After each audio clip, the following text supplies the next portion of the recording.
మావిగాని కాదు, మన పక్కన కల్లేబుల్ రోడ్డు కాదు, ఇంకొక రోడ్డు కానీ వేయకుండా గుంటలు పూడ్చి ఆ గుంటల్లో పడిపోయి జనాలు పడిపోతే ఎన్ని బాధలు పడ్డామో ఆ దేవుడికే తెలియాలి. రాళ్ళ మీదను పాస్ పుస్తకాల మీద శిలాపలకాల మీద పేర్లు బొమ్మలు వేసుకుంటామే తప్ప ఆయన అభివృద్ధి అంటే అసలు ఆయనకేం తెలుసు. అభివృద్ధి అంటే అసలు ఆయనకి తెలియదు. నమస్తే, మీ పేరు? నా పేరు మండవ పవన్ అండి. పవన్ గారు ఏం చేస్తారండి? నేను వ్యవసాయం చేస్తాను. ఎంత పొలం చేస్తున్నారు? 40 ఎకరాలు చేస్తాను. కౌలు. మరి ఎంతలా ఉంది ఒక రైతుగా చెప్పండి, ఈ ప్రభుత్వం గురించి మీ అభిప్రాయం ఏంటి? అసలు రైతుల పరంగా చూసుకున్నట్లే రైతుల పరంగా బాగానే ఉందండి, ఇబ్బంది ఏం లేదు. ప్రస్తుతానికి అయితే ఇబ్బంది ఏం లేదు.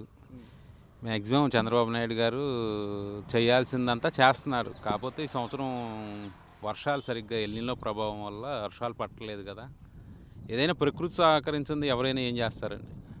అంటే ఒక పక్కనేమో రైతు ప్రభుత్వం ఏదైనా ఉందంటే అది వైసీపీ ప్రభుత్వమే. రైతులందరికీ సరైన పథకాలు కానీ వాళ్ళకి కావాల్సిన సబ్సిడీ కానీ మొత్తం అందిందంటే వైసీపీ ప్రభుత్వం అని చెప్పి మాట్లాడుతున్నారు. ఏం బ్రదర్, ఎలా చూడొచ్చు అంటారు? ఒక రైతుకి ఏం చెప్తారు దాని గురించి? దేనికి సబ్సిడీ అండి? రైతుకి వ్యవసాయ పనిముట్లకు కానీ వ్యవసాయానికి కానీ అదేనండి. మాకైతే ఏమీ లభ్యం కాలేదండి. మరి ఇంకెవరికన్నా ఇదైనయేమో. మాకైతే ఏమీ సబ్సిడీ మీద విత్తనాలు కానీ సబ్సిడీ మీద యంత్ర పరికరాలు కానీ వ్యవసాయం పనిముట్లు కానీ మాకేమీ ఇదవల. అది మరి ఎందుకని పక్కన రైతు ప్రభుత్వం ఏదన్నా వైసీపీ ప్రభుత్వం ఎందుకని ఆ మాటలు దేనికని? మాటలకి చేతలకి చాలా తేడా ఉందండి, వ్యత్యాసం చాలా తేడా ఉంది. మాటలు మాట్లాడుకోవటానికి ఫీల్డ్లో దానికి చాలా తేడా ఉందిగా. ఇదంతా పక్కన పెడితే ఇటు జగన్మోహన్ రెడ్డి గారు 2029 ఎలక్షన్స్కి మావిగన్ మీదే స్టాండ్ అయి ఉన్నాను. అసలు మావిగన్ పేరు ఎత్తితేనే ప్రజల్లో బేపచ్చగా మన్నన పొందింది, కానీ చంద్రబాబుకి బీపీ షుగర్లు పెరిగిపోతున్నాయని చెప్పి మాట్లాడుతున్నారు. 29లో ఎట్టి పరిస్థితుల్లో గెలిచేది జగన్, మావిగన్ అని చెప్పి కూడా మాట్లాడుతున్నారు. ఏం బ్రదర్, దాని మీద మీ ఒపీనియన్ ఏంటి? అసలు మావిగన్ అంటే ఏంటండి? అర్థం చెప్పండి ఒకసారి. నాకు తెలియదు. మావిగన్ అంటే అసలు ఏ భాష? తెలుగు భాష, ఇంగ్లీష్ భాష, అరబిక్ భాష, ఏం భాష అర్థం కావట్లేదు. మావిగన్ ఇప్పుడు తెలుగు పదాలు ఉన్నాయి. హైదరాబాదు, బెంగళూరు, లేకపోతే అమరావతి, లేకపోతే ఇంకోటి గన్నులు పిస్టళ్ళు ఏంటండి అసలు?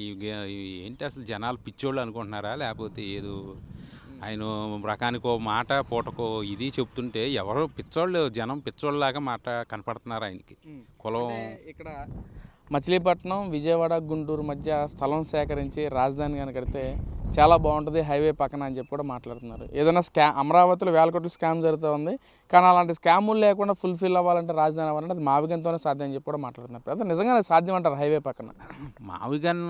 మావిగన్ హైవే పక్కనను, పొలాల పక్కన, హైవే పక్కన ఇది కాదు కదండి. ఒక రాజధాని నిర్మాణం కావాలంటే ఒక స్థలం అనేది నిర్దిష్టమైన ప్రాంతం కావాలి. ఆ ప్రాంతానికి నీళ్లు, వనరులు అన్నీ ఉండాలి. అయితేనే కదా అమరావతి కాదు ఇంకొకటైనా రాజధాని ఏదైనా నిర్మాణం జరగటానికి అవకాశం ఉంటుంది. ఇప్పుడు వేలాది మంది అమరావతి రాజధానిలో మన కోసం, మన పరిపాలనా సౌలభ్యం కోసం ఉద్యోగస్తులు కానీ ఇంకో రకంగా అసెంబ్లీ కానీ శాసనసభ ఈ వ్యవహారాలు చేయటానికి కానీ పరిపాలించడానికి కానీ కొంత మనకి స్థలం కావాలి కదా. దానికోసం అమరావతి 2014లో చంద్రబాబు నాయుడు గారి గవర్నమెంట్లో జగన్మోహన్ రెడ్డే ఓకే మాకు అన్ని రకాల బాగానే ఉంది, మాకు అభ్యంతరం లేదు అన్నాడు. తర్వాత ఏమో ఆయన 19లో అధికారంలోకి వచ్చినాక 3 రాజధానులు అన్నాడు.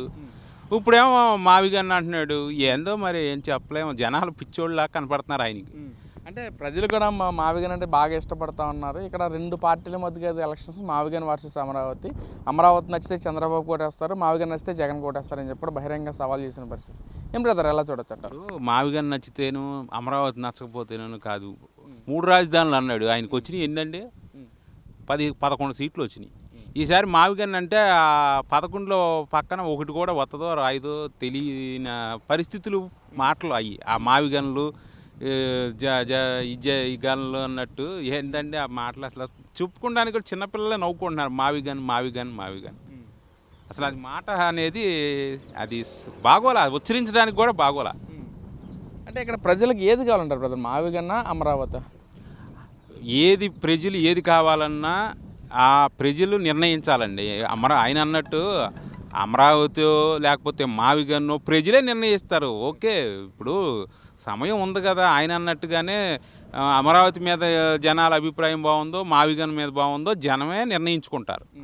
అల్టిమేట్గా మనం ఏమి నిర్ణయించేది కాదు, జగన్ నిర్ణయించేది కాదు, ఆ చంద్రబాబు నాయుడు గారు నిర్ణయించేది కాదు, జనం నిర్ణయించాలి రాజధాని మనకి ఏది బాగుంటుంది, ఎవరు చేస్తే బాగుంటుంది, అది అంతేగాని. మరో పక్క 2 సంవత్సరాల పాలన గురించి మాట్లాడుకోవాలంటే ఇచ్చిన సంక్షేమ పథకాల గురించి కానీ చేసిన డెవలప్మెంట్ గురించి కానీ మాట్లాడుకోవాలి. కానీ ఇక్కడ చంద్రబాబు ప్రభుత్వంలో దానికి విరుద్ధంగా మాట్లాడుకుంటున్నారు. అంటే జగన్మోహన్ రెడ్డి గారిని ఉంటే మన రాష్ట్రం బాగుండేది, టైం టు టైం మాట ఇచ్చిన ప్రకారం పథకాలు మొత్తం సక్రమంగా అమలు చేసేవారు జగన్మోహన్ రెడ్డి గారు అని చెప్పి ప్రజలు కూడా అలా అనుకుంటున్నారని చెప్పి ప్రతి వైసీపీ నాయకుడు మాట్లాడుతున్నారు. అది నిజంగా ఆ విధంగా జరుగుతుందంటారు? పొరపాటును కూడా లేదండి. ఆయన సంక్షేమ పథకాలు, ఆయన చేసిన సంక్షేమ పథకాలు ఈయన చేస్తున్నాడు, ఆయనకన్నా ఎక్కువ చేస్తున్నాడు ఈయన.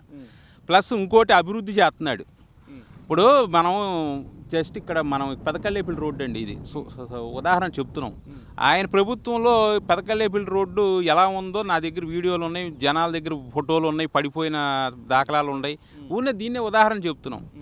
మావిగాని కాదు, మన పక్కన కల్లేపల్లి రోడ్డు కాదు, ఇంకొక రోడ్డు కానీ వేయకుండా గుంటలు పూడ్చి ఆ గుంటల్లో పడిపోయి జనాలు పడిపోతే ఎన్ని బాధలు పడ్డామో ఆ దేవుడికే తెలియాలి. అలాంటిది ఇంకా ఆయన ఏం చేస్తాడండి? ఆయన సంక్షేమ పథకాలు ఏం పెట్టావు? సంక్షేమ పథకాలు ఈయన పెట్టట్లేదా? 4,000 3,000ది 4,000 చేశాడు. చేసి చెప్పుకోవాలి. కాకపోతే ఈయనకి కూడా కొంత టైం ఇవ్వాలి. నువ్వు చేసిన గోతుల్ని పూడ్చుకోవాలి కదా. ఇప్పుడు 5 సంవత్సరాలు కోలు అని దెబ్బతీసావు, మరి 5 సంవత్సరాలు ఇది లేకుండా మరి టైం కావాలి కదా, మనం కూడా ఆలోచించాలి కదా. ఇప్పుడు ప్రజావేదికని పడగొట్టేవు, దాన్ని కూలగొట్టడం నీకు 5 నిమిషాల పని, కడతాం ఎంతసేపు, ఎంత వ్యయ ప్రయాసాలతో కూడుకున్న పని. అదేనండి ఒక ఉదాహరణ అంతే. బ్రదర్, మరో పక్కన చూసుకుంటే ఎలా ఉంటుంది అంటారు? రేపు 29 ఎలక్షన్స్ ఎలా ఉంటుంది? ప్రజలు ఎవరి పక్షాలు ఉన్నారనుకోవచ్చు. మరో పక్కన జగన్మోహన్ రెడ్డి గారు ఏమో నేను ఇచ్చిన సంక్షేమ పథకాలు మొత్తం ప్రజల్లో ఉన్నవి, ఒకవేళ నేను చనిపోయినా బతికినా నా ఫోటో ప్రతి ఇంట్లో ప్రతి మనిషి గుండెలో కూడా ఉన్నదని చెప్పి జగన్మోహన్ గారు మాట్లాడుతున్నారు. ఇలా ఉండొచ్చు అంటారు? ఇప్పుడు ఆయన అంతంత మాటలు ఎందుకులే కానివ్వండి. కాకపోతే ఏంటంటే ఆయన ఫోటో ప్రతి వాళ్ళు ఇంట్లో ఉన్నా లేకపోయినా ఈ పొందున టైంలో, జగన్ టైంలో ఈ సర్వే రాళ్ళని ఆయన బొమ్మలు వేసుకున్నాడండి. ఆయన బొమ్మలు వేసుకున్నాడు, పాస్ పుస్తకాల మీద ఆయన బొమ్మలు వేసుకున్నాడు.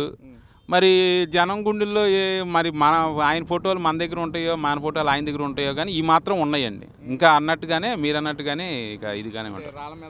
రాళ్ళ మీదను, పాస్ పుస్తకాల మీద, శిలాపలకాల మీద పేర్లు బొమ్మలు వేసుకుంటామే తప్ప ఆయన అభివృద్ధి అంటే అసలు ఆయనకేం తెలుసు? అభివృద్ధి అంటే అసలు ఆయనకి తెలియదు.